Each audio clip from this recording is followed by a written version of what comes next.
In today's video, we're making a shooting board as well as a bench hook. And these are some very useful tools when it comes to hand-tooled woodworking.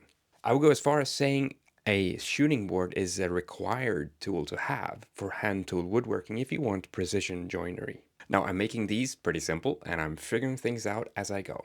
I'm using MDF shelving material for these and some random stock that I have laying around. So let's get to the build.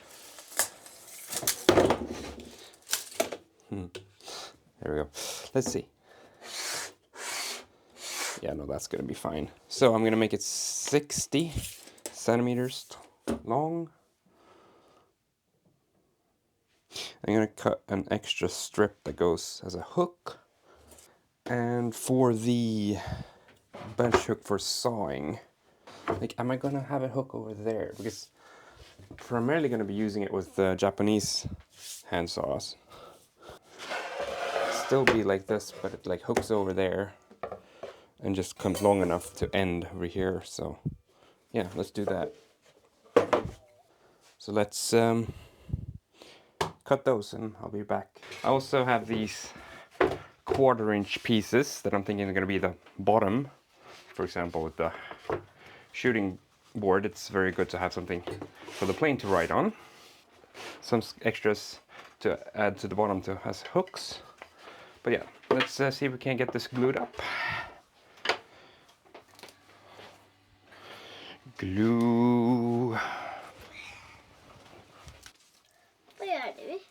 Sprider ut limmet. Ska du sätta ihop de där skivorna snart? Jag sätter ihop några skivorna, ja. Krokar? Ja. 2 krokar.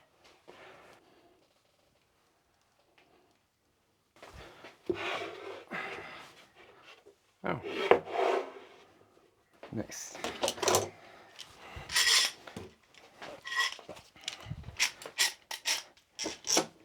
Clamp to the bench. Should be flat enough. So let's get back to this tomorrow.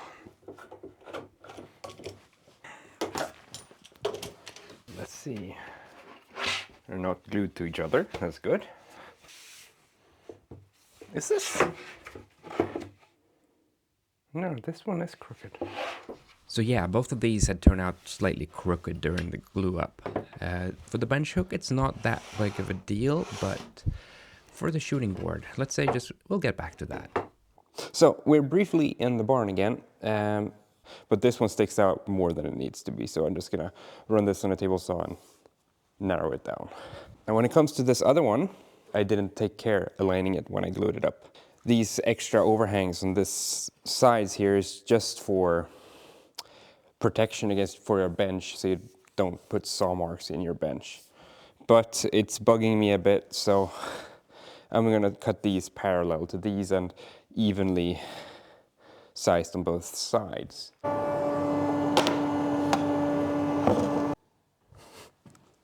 And I messed up hitting record. Damn it. You just missed the only interesting of these cuts. Let's do a dramatic reenactment. So yeah, you saw me placing this one, and then I moved the camera and forgot to hit record again. Anyways, this spacer sits there. This one runs along the spacer, and just make sure the spacer is pushed all the way back. And then, yeah, do a saw cut like that. So even though this wider one doesn't contact the fence, I still get a cut along this edge here that is perfectly parallel to this edge of the thicker piece. So all I do now is just turn this around and do a cut here. Now the bottom piece is parallel to the side. Let's just fix that part. Let's attach some hooks.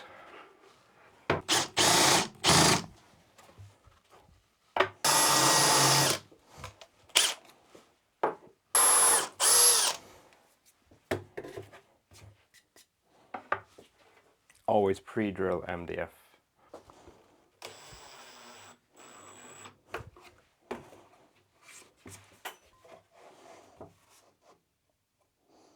It's not crucial that this is perfectly square, but it should be close enough. Otherwise, you're just gonna mess with your head if it's crooked.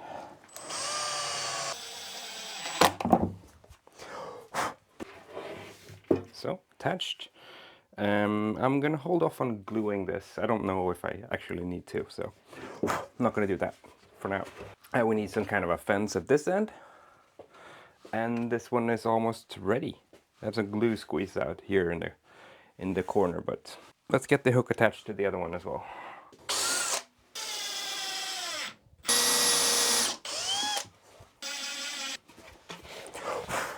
So, yep, now this one hooks over like so.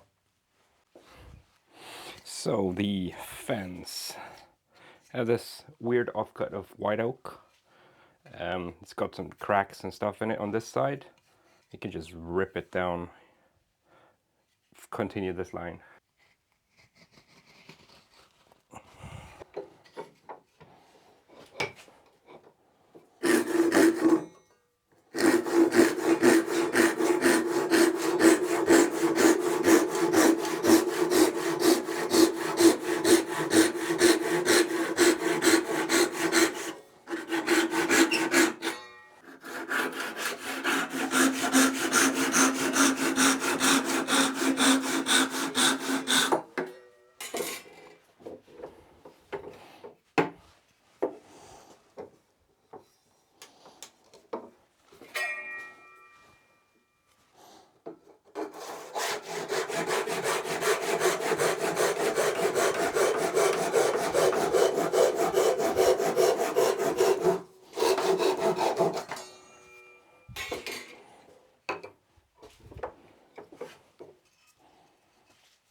Okay, let's clean this up.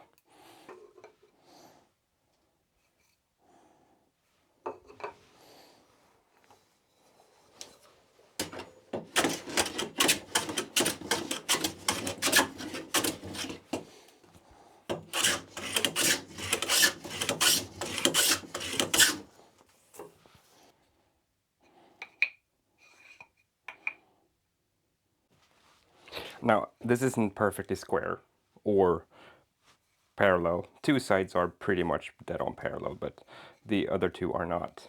But the only thing that matters here is that this edge is square to these lines and that it sits flat. So let's just find a way where it sits nicely.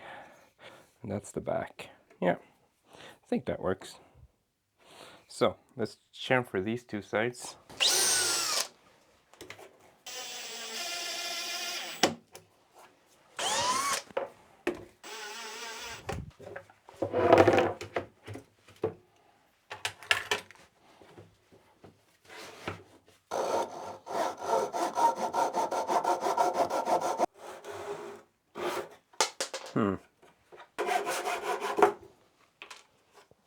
This one is done.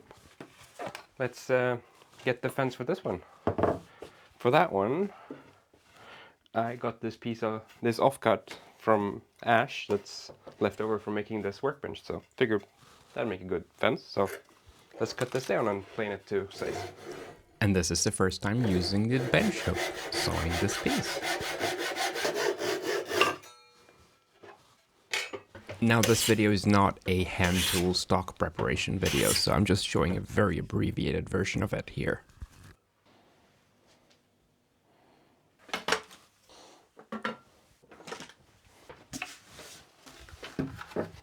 So last night I glued up this thing to replace this first one I made.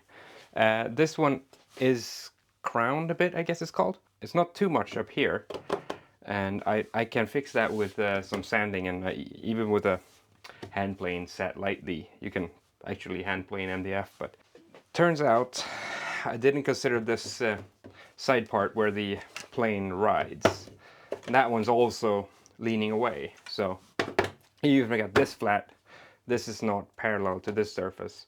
I ran out of 1/4 inch MDF, so I had a piece of 1/4 inch poplar, I think, plywood. So I use that as a base here anyway instead. Let's move over the stop and continue with this fence.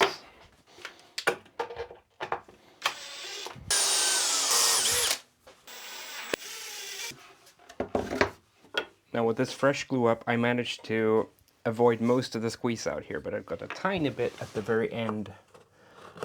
Not too bad.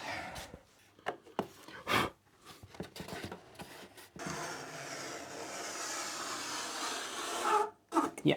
So now I need to figure out how far forward I want to put it. How much space do I need this direction? Like, yeah, I'm thinking about here. That's not too far forward. I can brace myself against the bench. And that is a fairly natural position for the hand. So I think about here.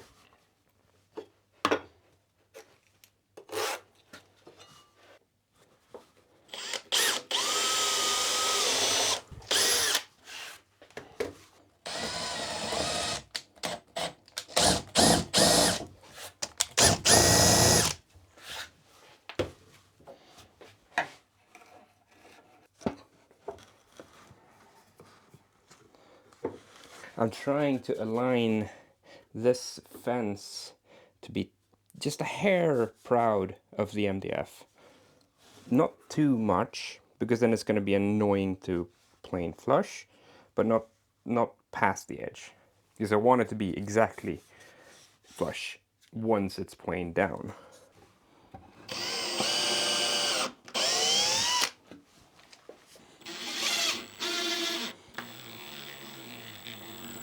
Because at this point it's just attached here, so this is a hinge point.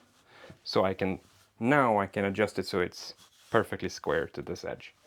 Now, the fence ended up slightly tapered towards the end, which is why you're seeing a gap here closest to the camera. But it's the side away from the plane, so it's not a problem.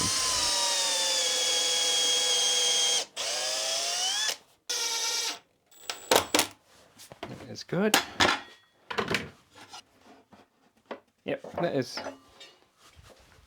well and truly good enough for what I needed to do. And to finalize the fence, I am planing it flush with the edge of the MDF. We're getting there.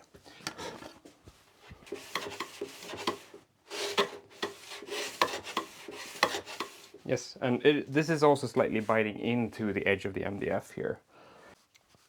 So why don't we give it a spin? So here's a piece of walnut. This piece, I don't know how well it's going to show up, but it's slightly out of square. So let's see. Let's start with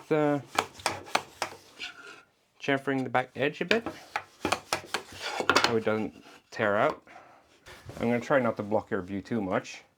But yeah, basically this one sets against there, and the plane hits it and takes off these shavings from the end grain. So the plane, oh sorry, bumping you around. But so yeah, the plane needs to be pretty sharp.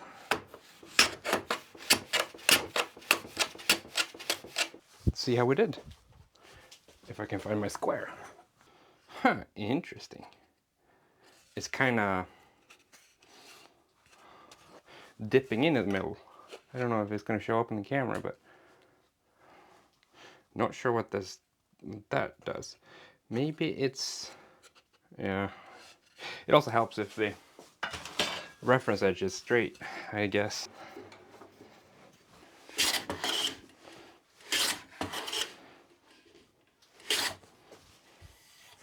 Are we? Yeah, I think we're good enough now. So why don't I show you again how this works? So get a line on it. You have this as an edge so you can hold your workpiece against. Since I'm using a Japanese saw here, it's a pull saw, so I want the fence on my side of the thing. If I was using a standard Western style saw, but in that case I'd want it to be over here and pushing. But then this is too long for that kind of a saw, so maybe you just make it half as long if it was for a Western type saw, make more comfortable holding. But there we go. Now we got a rough cut thing, and we can take it to the shooting board. So, and then again, take it to this. You take the opposite corner and you put a bit of chamfer on it, so you prevent tear out. And you put that side against the fence with the chamfer on this side, and then you can start taking cuts. Almost there. Oh, and this is no longer square. That explains it too. Now, this had jumped out of square a bit because apparently there was enough play in it. Put a dab of glue here. Making sure we're square again before I tighten fully.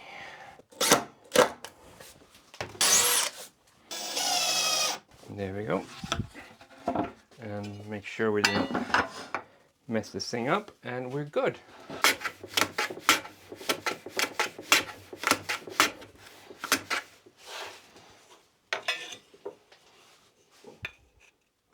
And nice. Fix it. It helps if this is square. And here I'm putting some wax on it to make it sure the plane slides nicely. Let's see, how well does this slide now? Nice. So I think that about does it. I'm excited to put these to use on future projects. They turn out all right for something I spent not too much time on. If you've watched this video so far, please don't forget to hit that like button and subscribe to my channel if you haven't already. I'm hoping to get to some actual fine woodworking projects really soon, so stay tuned for those. I'll see you in the next video.